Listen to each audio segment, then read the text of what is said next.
Bonjour, bonjour à toutes, bonjour à tous, bonjour à toutes les Niçoises et bonjour à tous les Niçois parce que nous sommes à Nice. Bonjour Anne Hidalgo, nous vous retrouverons tout à l'heure, merci d'être avec nous. Et bonjour à Christian Estrosi qui nous rejoindra pour dialoguer. Bonjour Frédéric Dabi. Bonjour Philippe, bonjour à tous, bonjour Anne Hidalgo et bonjour à Christian Estrosi et merci Bon, on arrête avec les bonjours. Transition Forum de m'avoir invité. Directeur général de l'IFOP et auteur du livre Fracture chez Les Arènes. Alors dans ce livre, qui reprend notamment un sondage qu'on avait fait avec vous, nous la Tribune, je m'en souviens, c'était il y a 1 an, sur les conséquences de la crise sanitaire sur le moral de la jeunesse. Vous parlez des fractures de la société française, on va en parler beaucoup pendant cette période de campagne présidentielle. Vous n'êtes pas le seul à parler de ces questions de fractures, mais vous avez essayé de les quantifier. Et je voudrais, on a peu de temps Frédéric, juste vous demander de commenter ces fractures sur la question du rapport de la jeunesse à l'environnement. On l'a fait souvent, on a tous des Greta Thunberg à la maison, on est en train d'être rééduqués, j'allais dire déconstruits et reconstruits, pour paraphraser certaines personnes, en matière d'environnement par nos propres enfants. Cette planète, c'est la leur. Qu'est-ce qu'ils pensent aujourd'hui de la façon dont nous, les adultes, avons travaillé, géré? Est-ce qu'ils sont inquiets? Est-ce qu'ils sont éco-pessimistes? Est-ce qu'ils sont éco-angoissés? Oui, il y a beaucoup de questions. Moi, ce qui me frappe, le livre s'appelle Fracture parce que il prend en compte l'impact Covid et les différences entre cette génération des 18-30 ans, celle que nous avons connue dans les années passées, puisque la première enquête liée à ce livre a été faite en 1957. C'est à partir de cette enquête que Françoise Giroud de l'Express forge le concept de nouvelle vague. Ce qui est très intéressant, c'est que sur les questions environnementales, les jeunes ne sont pas spécialement en fracture. Il n'y a pas de guerre des générations. Ils en veulent beaucoup à la sphère politique. Pour eux, la question du climat est une question en déshérence. Ce qui est extrêmement frappant, c'est à quel point sur cette question, les jeunes ont été diffusionnistes. Ce sont les jeunes, à travers les enquêtes de l'IFOP depuis une trentaine d'années, qui ont imposé l'équation environnement, écologie égale climat. Quand on interrogeait les adultes il y a une quinzaine d'années, même il y a une dizaine d'années, ils parlaient d'écologie de la quotidienneté, ils parlaient de la qualité de l'eau, de la qualité de l'air. Maintenant, la conscience sur le climat a diffusé, est partie de la jeunesse et a diffusé aux autres catégories.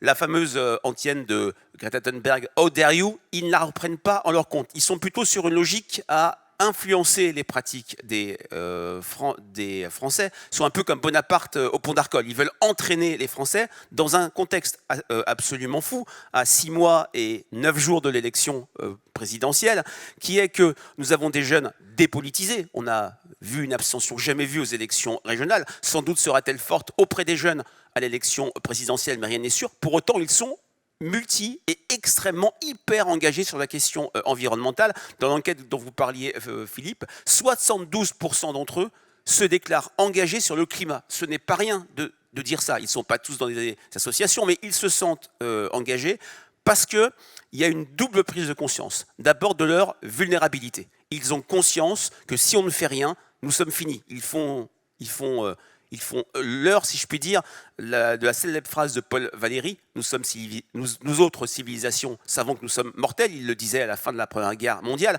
Là, les jeunes ont conscience de ça, ce qui génère une véritable frustration, pour ne pas dire de la colère, face à un enjeu qui est toujours pensé comme à venir, qu'il va falloir traiter dans le futur. Et cette procrastination les rend extrêmement mobilisés et extrêmement sévères sur la sphère politique. C'est le seul enjeu que je vois dans les enquêtes de l'IFOP, où quand on demande qui est-ce qui va faire avancer les choses en matière de climat, c'est les citoyens eux-mêmes qui arrivent en première position, devant les politiques et devant les dirigeants d'entreprises. C'est quelque chose qui est absolument nouveau.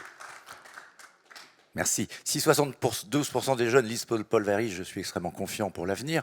Et donc, ma deuxième question, c'est qu'est-ce qu'ils pensent de nous, les adultes? Est-ce qu'ils nous font culpabiliser?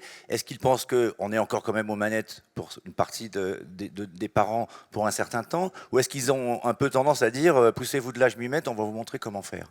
Non, alors ils sont, comme vous le dites, plutôt on va vous montrer comment faire. Ils sont diffusionnistes dans le sens où ils veulent nous montrer les bonnes pratiques. Ils voient quand même, et on le voit dans nos enquêtes, que les clivages générationnels sur la question environnementale se sont relativement effondrés. Il y a encore 5 ou 10 ans, quand on demandait tout simplement dans une enquête quelle est la priorité, l'urgence pour les années à venir, les jeunes citaient le climat, les adultes ne le citaient peu.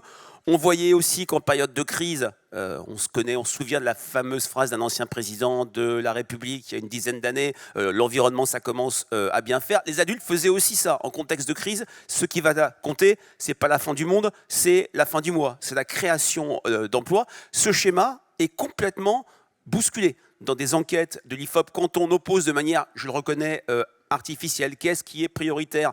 La création d'emplois ou la préservation des ressources naturelles? Quand il y a une dizaine d'années, on était sur un 3/4, un quart en faveur de la création d'emplois. Ils sont maintenant sur un 50-50.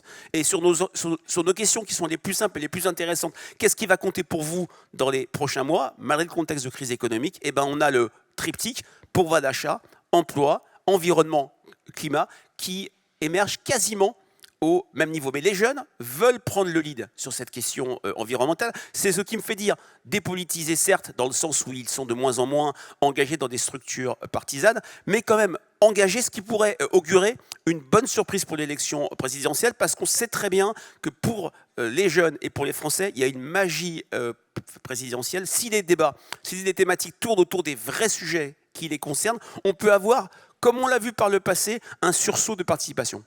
Alors justement, et ça sera ma dernière question, très rapidement, Frédéric Dabi, hélas, mais nous aurons l'occasion de nous revoir. Ma dernière question, elle réagit un peu à la discussion que j'ai pu avoir avec Bruno Le Maire hier. Il y a deux voix finalement qui se présentent devant nous. Il y a une voix décroissante qui dit finalement le modèle économique sur lequel on a vécu est dépassé, il faut en changer.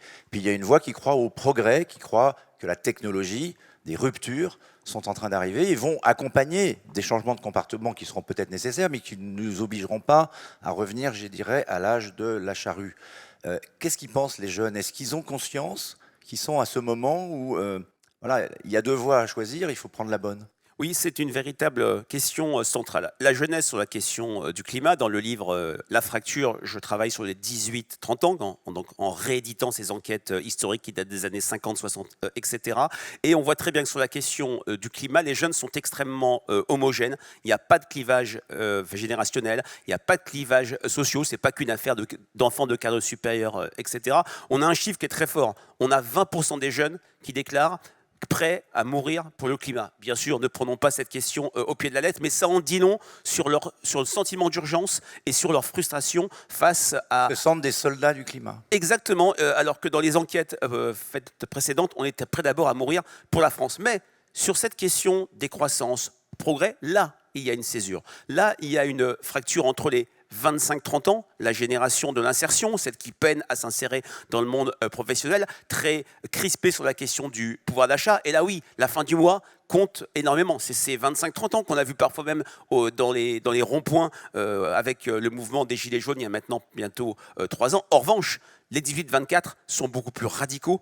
Ils sont dans l'idée que même parfois une radicalité, voire de la violence, permet de faire avancer les choses. Et là, des concepts comme décroissance, comme rupture très forte avec les modèles anciens, peut faire fleurir. C'est sur ce sujet qu'il y a la nécessité de recoudre les perceptions entre les 18-24 ans et la génération presque des 27-30 qui, parfois, va mettre plus en avant les questions plus traditionnelles, notamment celles de pouvoir d'achat.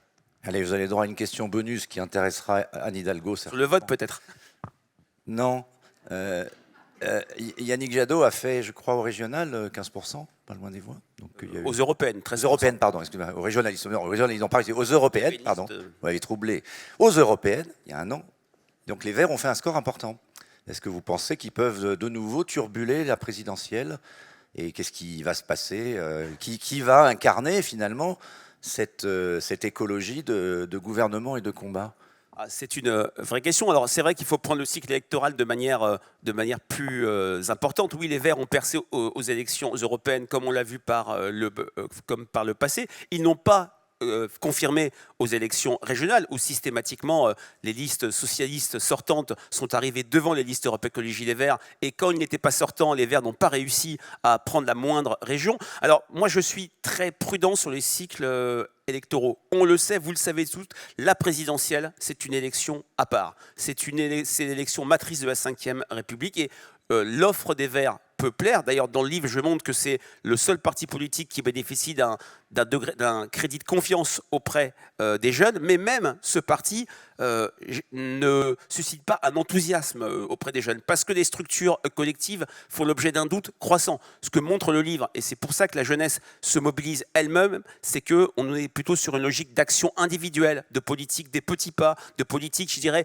mimétique pour influencer les générations plus anciennes, que de l'action collective. Et puis la présidentielle, et la présence d'Anne Hidalgo est très intéressante, ce n'est pas qu'une question d'offre programmatique, c'est une question d'incarnation. Et force est de constater que jamais les écologistes n'ont réussi, on peut citer peut-être Noël Mamère comme exception, comme légère exception en 2002, à présenter, je dirais, une offre qui faisait un alliage réussi entre un programme et une incarnation. Mais c'est vrai qu'entre Anne Hidalgo, Yannick Jadot, il va y avoir non pas une lutte, parce que ce sont des alliés au sein de la gauche, mais un combat pour incarner ce leadership, et surtout parce que, au-delà de la concurrence, faire revenir aux urnes les segments les plus passionnés, les plus mobilisés sur la question du climat, à savoir les moins de 30 ans. Merci beaucoup. Merci beaucoup Frédéric Dabi, merci de cette conversation.